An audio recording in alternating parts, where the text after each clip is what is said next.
आप भी मिलिएगा हमारी आंटी जी से। सुनिए देखिए, ये है हमारी आंटी जी। इनको कौन समझाए भाई साहब, ये आंटी जी को बहुत खुश है, इनको लग रहा है जैसे अब इनका देश जीडीपी में सबसे आगे जाएगा। Yes guys, Israel embassy blast আর বেসিক্যালি রয়েছে হচ্ছে Khan sir. I am the big fan of Khan sir. I am from Bangladesh and he is super state forward person, that's why I like him. তো অনেক এক্সাইটেড। তো guys original video link in description, please go and visit and subscribe of his YouTube channel. তো guys, I have a request to guys, don't skip sir, enjoy the full video, and if you new are, please subscribe my YouTube channel and also subscribe my second blog YouTube channel, link in description এবং টাইটেলও দেওয়া আছে। তো guys, if you subscribe my second blog YouTube channel, I'll mention your name in a next reaction video. তো guys, যাও फटाफट subscribe करिए ना my second blog YouTube channel. So guys, I can understand Hindi थोड़ा थोड़ा but I can't talk properly, so don't mind guys. तो चलो let's go. Khan sir always OP. जय हिंद। देखिए, दिल्ली में जो इजरायली दूतावास है वहाँ पे जो किसी गुमनाम व्यक्ति ने जो ब्लास्ट किया, अभी तक के जांच में किसी का खुलासा नहीं हुआ है। हालांकि ये ब्लास्ट जो था बहुत माइनर था, इससे किसी की जान माल की हानि नहीं हुई है, लेकिन ब्लास्ट के झटके से जो आसपास की गाड़ियां थे उसके शीशे जरूर टूट गए। लेकिन ये ब्लास्ट बड़ा नहीं था, लेकिन इसका जो प्रभाव पड़ा है पूरे वर्ल्ड की मीडिया इसे कवर कर रही है, खास करके इजराइल से हमारा बहुत अच्छा संबंध है। वहाँ पर उस एरिया की पूरी तरह से पुलिस जाँच कर रही है। हालांकि इजराइल के दूतावास के सभी लोग सुरक्षित है। खास बात यह है कि इस ब्लास्ट से पहले इजराइल में जो हम लोग का जो शिखर सम्मेलन हो रहा था, जो हम लोग अपने मीटिंग के एनिवर्सरी मना रहे थे, उससे पहले ही इजराइल की जो खुफिया एजेंसी है मोसाद, उसने कहा था कि इस तरह के ब्लास्ट हो सकते हैं और हो भी गया। तो ये बताता है कि मोसाद काफ़ी ज़्यादा एक्टिव है। हालांकि अभी उसकी जांच हो रही है कि इसके पीछे कौन है, और लेकिन एक गुमनाम नाम सामने आ रहा है जिसको पहली बार देखा जा रहा है, उसका नाम है जैसे हिंद। अब ये जैसे हिंद ने दावा किया है क्योंकि जहां ब्लास्ट हुआ है ना, वहीं पर एक लेटर मिला है जिसमें जैसे हिंद का था। यहाँ देखेंगे इजरायली दूतावास की गाड़ी है, क्योंकि इसका नंबर प्लेट ब्लू कलर का है। अच्छा। देखिए, नंबर प्लेट ब्लू कलर का हमेशा विदेशी राजनयिकों या दूतावास को दिया जाता है। इंडिया में 4-5 टाइप के नंबर प्लेट होते हैं। जैसे अगर व्हाइट कलर पे काला पट्टी लिखा है मतलब पर्सनल गाड़ी है, जैसे यहाँ आप देख सकते हैं ये गाड़ी जो है यहाँ पर, ये देखिए ये पर्सनल गाड़ी है। लेकिन अगर वहीं देखेंगे ये ब्लू कलर वाली, तो ये तो पर्सनल हो गया, ब्लू वाली तो दूतावास की गाड़ियाँ होती है, जैसे ये दूतावास की है। ग्रीन पट्टी रहेगा तो मतलब वो इलेक्ट्रिक से चलने वाली गाड़ी है, जैसे टेस्ला वगैरह की गाड़ियाँ थी तो ये इलेक्ट्रिक पे चलने वाली गाड़ी हो गई ये ग्रीन वाली। पीले नंबर प्लेट वाली जो गाड़ियाँ होती हैं वो कॉमर्शियल होती हैं, यानी भाड़ा ढोती हैं सब। जैसे इसका नंबर प्लेट पीला है। ट्रक वगैरह का देखेंगे, बस वगैरह का देखेंगे तो पीला मिलता है, मतलब वो भाड़ा पे चलने वाली है। अगर काले नंबर प्लेट पे पीला लिखा है मतलब ये रेंट पे लिए, वो गाड़ी ढोने वाली है। और अगर इसको देखेंगे तो ये रेंट पे ले जा सकते हैं। पर्सनली मान के चलिए, अगर आप दिल्ली गए, वहाँ आपकी गाड़ी नहीं है तो रेंट पे गाड़ी ले सकते हैं, तो उसका नंबर प्लेट इस टाइप में रहेगा। वहीं अगर आप आर्मी की गाड़ियों को देखेंगे तो इस पे ऊपर की और मिलिट्री की गाड़ियों पे एक तीर बना होता है, वो अलग होता है। मिलिट्री की गाड़ी को देखेंगे तो नंबर प्लेट इस तरह से रहेगा, इसमें यूपी बिहार कुछ नहीं देता है, एक तीर बना रहेगा आर्मी की गाड़ी में।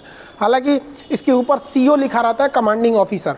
सीओ जो होता है वो lieutenant, captain, major, lieutenant colonel, colonel तक के रैंक के ऊपर वो लिखा रहता है। उसके ऊपर ब्रिगेडियर जाएंगे तो 1 स्टार बना रहता है।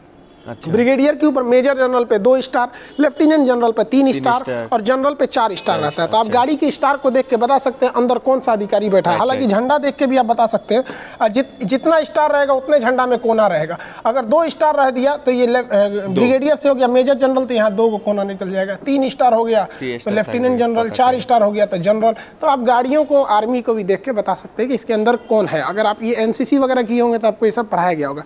खैर, मेन टॉपिक पर आते हैं। तो जो इजरायली दूतावास जो है, वहाँ पे जो गाड़ी के पास ब्लास्ट के पास जो लेटर मिला है उसमें यही लिखा है कि ये ट्रेलर है, मतलब अभी फिल्म बाकी है। इन गधों को ये समझ में नहीं आता है कि तुम किससे टकरा रहे हो, इजराइल से। और ये कौन सा तरीका है, इजराइल ने दुनिया में किसको किसको नहीं टपका दिया। यहाँ आप देखें कासिम सुलेमानी को, चाहे वो फ़कीर ज़ादे को है, ये डायरेक्टली नाम आता है कि इजराइल ने किया। कभी इजराइल ने नहीं बोला कि हाँ ये टेलर है, फिल्म बाकी है। लेकिन इनको ये को चिटपुटिया भड़का के गए ना, तो हल्ला कर दिया हमरा फटका है, फिल्म बाकी है, ससुर सुनाई फिल्म बाकी। अरे हम लोग को ईरान से क्या मतलब, हम लोग को ईरान में भैया चाबहार बंदरगाह है, वहाँ हम लोग को पेट्रोल मिल जाता है, इसलिए हम चाहते हैं कि भैया ईरान भी शांति से रहे यहाँ पर। अब ये इसका, हालांकि ये नाम पर इंडिया गवर्नमेंट उतना बिलीव नहीं कर रही है, क्योंकि पहली बार इसके नाम सुना गया है। ये डाइवर्ट करने के लिए भी हो सकता है। देखिए, मोसाद अब इंडिया पहुंच चुकी है, वो जांच को आगे बढ़ा दिया। अगर इस जांच में मान के चलिए इंडिया साबित हो गया कि ईरान ने मतलब ईरान समर्थित आतंकवादियों ने ही ऐसा काम किया, तो फिर तो फिर इंडिया को ना इजराइल की ओर थोड़ा सा हल्का स्लाइटली झुकना पड़ेगा और ईरान की थोड़ी सी निंदा करनी पड़ेगी। अब भारत के लिए दुविधा ये है कि हमें ईरान की सख्त ज़रूरत है अभी के वक्त में, प्रेजेंट सिनेरियो में, क्योंकि चाइना जो है CPEC को बढ़ाते जा रहा है, हमें उसको काउंटर करना है। तो हमें ईरान का चाबहार बंदरगाह चाहिए, ठीक है, और ये बंदरगाह हमें रूट देता है अफगानिस्तान तक पहुंचने का, साथ ही सेंट्रल एशिया, यूरोप तक हम इसके रास्ते पहुंच सकते हैं। पहला तो एक हो गया कि भैया ये रूट हमें आराम से दे सकता है। दूसरा, हमारे पास पेट्रोलियम का अभी सबसे ज़्यादा हम लोग यहीं से लेते हैं पेट्रोलियम, यहाँ ईरान से, जिसके 2 रीजन है। ईरान को जब हम पेट्रोलियम देते हैं तो हमें डॉलर में पेमेंट नहीं करना रहता है, हम उसे रुपया में पेमेंट कर देते हैं। और इसके बावजूद ईरान 60 दिन बाद पैसा लेता है, मतलब 60 दिन का क्रेडिट लेता है, तुरंत नहीं लेता है, 60 दिन बाद भी दे सकते हैं। हालांकि ईरान से पेट्रोल लेने में सबसे ज़्यादा फायदा होता है कि ईरान कहता है कि हम पैसा नहीं लेंगे, हम इंडिया से सामान खरीद लेंगे। तो हमारे लिए ईरान का बचा रहना बहुत ज़्यादा ज़रूरी है। आप ऐसे समझिए कि इंटरनेशनल रिलेशन में कोई हमारा अपना या दुश्मन पराया नहीं होता, हमारे देश को फायदा हो रहा है, भैया तुम हमारे अपने हो। एक वक्त था जब अमेरिका जो है वो भारत पे बम मारने आया था, परमाणु बम, 1971 में 7वां भेड़ा लेके, और वही मोदी जी को ले आके हाउडी मोदी में बर्गर खिला रहा था। तो कब सिनेरियो चेंज होते हैं कोई ठीक नहीं रहता। लेकिन भारत को इजराइल की भी ज़्यादा ज़रूरत है क्योंकि इजराइल ये मिडिल ईस्ट में सबसे ज़्यादा पावरफुल है। इजराइल से हमें लेटेस्ट हथियार मिल जाते हैं। रडार टेक्नोलॉजी हमारी टोटली इजराइल पे अभी फ़िलहाल बेस्ड है, चाहे वो एवॉक्स रडार हो, चाहे वो फाइटर जेट का रडार हो, या छोटे मैगजीन हो, बराक मिसाइल हो, हथियार के मामले में बहुत ज़्यादा। हालांकि अभी तो हम लोग ने कृषि के सेक्टर में भी उससे बहुत सारे समझौते किए हैं, जिसमें ड्रॉप फार्मिंग फेमस है, तो फार्मिंग में कभी समझेंगे। तो हमारे लिए दोनों को बैलेंस लेकर चलना है। लेकिन अगर हम लोग ईरान का विरोध नहीं भी करते हैं ना, तो इजराइल हमसे नाराज नहीं होगा, क्योंकि इजराइल की सोच दूरदर्शी है। इन पटाखा फोड़ने वालों की तरह नहीं कि चिटपुटिया फोड़ के जाएगा, लेटर देगा कि हम वो बदला लेने वाले हैं। भाई साहब, ये सब बेवकूफ़ी वाला काम कर, ये लोग बहुत गंभीर व्यक्ति होते हैं इजराइल वाले। लेकिन सबसे इन सब में जो टर्मिनेटिंग पॉइंट आ जाता है वो हो जाता है जो बाइडेन ठीक उसी रास्ते पे चल रहे हैं जिस रास्ते पे बराक ओबामा थे, क्योंकि दोनों की पार्टी सेम थी, इवन कि ये उस समय वाइस प्रेसिडेंट भी थे। तो ये इजराइल को पसंद नहीं करते, इनके हिसाब से ईरान ठीक है, जो इनकी मतलब विचारधारा है। अब ये कहते हैं इजराइल वालों को कि भाई आप अत्याचार करते हो फिलिस्तीन वालों पे। हम आपको चुनाव टाइम से ही बता रहे थे कि जो बाइडेन हमेशा से मुस्लिम वोट को अपनी ओर खींचने की कोशिश की है, और ट्रम्प जो है वो यहूदी यानी इजराइल वाले लोग को वोट को खींचने की कोशिश की है। तो इनका इसके खिलाफ है। अब ये जो बाइडेन बहुत जल्दी चाहते हैं कि ईरान से सैंक्शन हट जाए, और जो परमाणु समझौता हुआ था 2014 में उसे दोबारा लागू किया जा सके। हालांकि ये भारत के लिए भी अच्छा है, क्योंकि हमारा रेल लाइन प्रोजेक्ट इसीलिए अटका हुआ है, लेकिन इजराइल के लिए थोड़ा सा दिक्कत बात है। तो हम लोग को दोनों को बैलेंस लेकर चलना है। हालांकि अगर देखेंगे ये जो बाइडेन, तो ये अपने मतलब मिडिल ईस्ट और एशिया में कुछ ज़्यादा दिलचस्पी दिखा रहे हैं। ताइवान में उतना एग्रेसिव नहीं हुए, जबकि श्रीलंका में अभी हालिया घटना के तहत जो श्रीलंका की गवर्नमेंट ने कहा था कि कोविड-19 से जिसकी भी मृत्यु हुई है उसे दफनाया नहीं जाएगा, उसे जला दिया जाएगा। अब इसका ये क्रिश्चियन कम्युनिटी और मुस्लिम ने इसका विरोध किया। अब यहाँ देखिए, दोनों ने विरोध किया, लगभग दोनों की पॉपुलेशन वहाँ 7-8% है, मुस्लिम की भी और क्रिश्चियंस के भी है। लेकिन ये जो है जो बाइडेन इसको इस तरह से प्रस्तुत कर रहे हैं UN के थ्रू कि नहीं, ये मुसलमानों के मतलब उनकी धार्मिक स्वतंत्रता के खिलाफ है। हालांकि ऐसा नहीं है, भारत में भी बहुत सारे मुस्लिम हैं, यहाँ पे भी कोविड-19 में, लेकिन ऐसा कहीं नहीं हुआ है। इवन इटली में इतनी ज़्यादा मृत्यु हुई थी, शुरुआती दौर में तो सबसे ज़्यादा मौत को इटली ने झेला था, वहाँ ताबूत कम पड़ गए थे।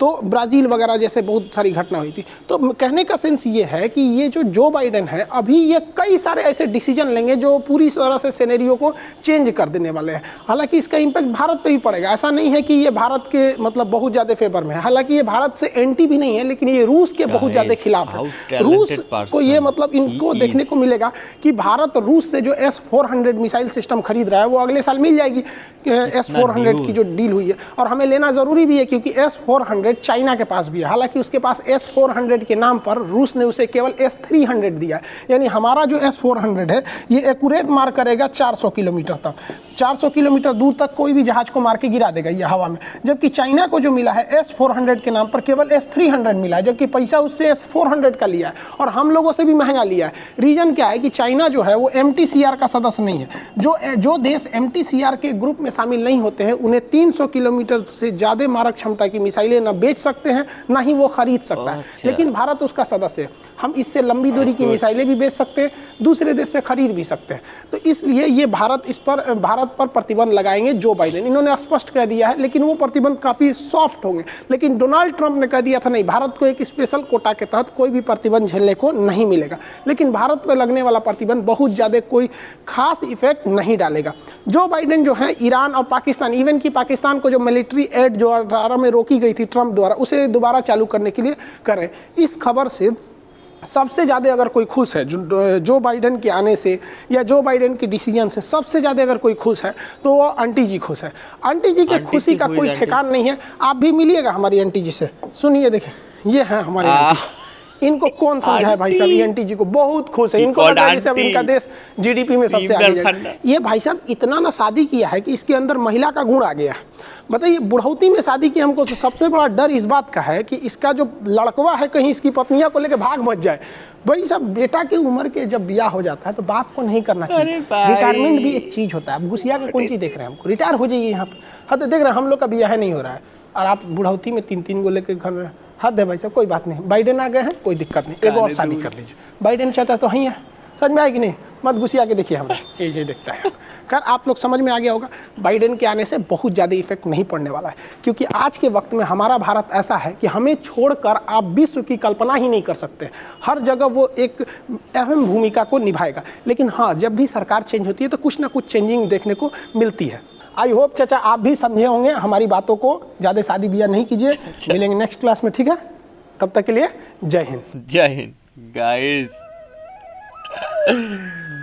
আন্টি, আমি ভাবছিলাম হু ইজ আন্টি, ফাইনালি দেখলাম ইমরান খান। যাই হোক, মানে মেকআপটা অনেক ভালো ছিল, আর জানি না কে মেকআপটা করছে, খুব সুন্দরই হয়েছে। যাই হোক, বাদ দাও। তো গাইস, ভিডিওটা কেমন লাগলো অবশ্যই কমেন্ট করে জানাও। খান স্যারের ভিডিওতে অনেক ইনফরমেশান থাকে, মানে একটা মানুষ কত ট্যালেন্টেড হয় চিন্তা করা যায়।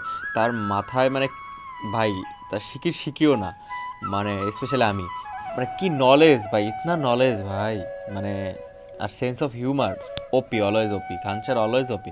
তো গাইজ, ভিডিও কেমন লাগলো অবশ্যই কমেন্ট করে জানাও। আর if you never please subscribe my YouTube channel and of subscribe my second blog YouTube channel, link in description. তো নো মোর টুডে গাইজ। তো দেখা হচ্ছে নতুন কোনো রিয়াকশন। ততক্ষণ ভালো থাকবেন। নমস্কার, নমস্তে, আসসালামু আলাইকুম, নমঃ বুদ্ধায়। So take care and bye by.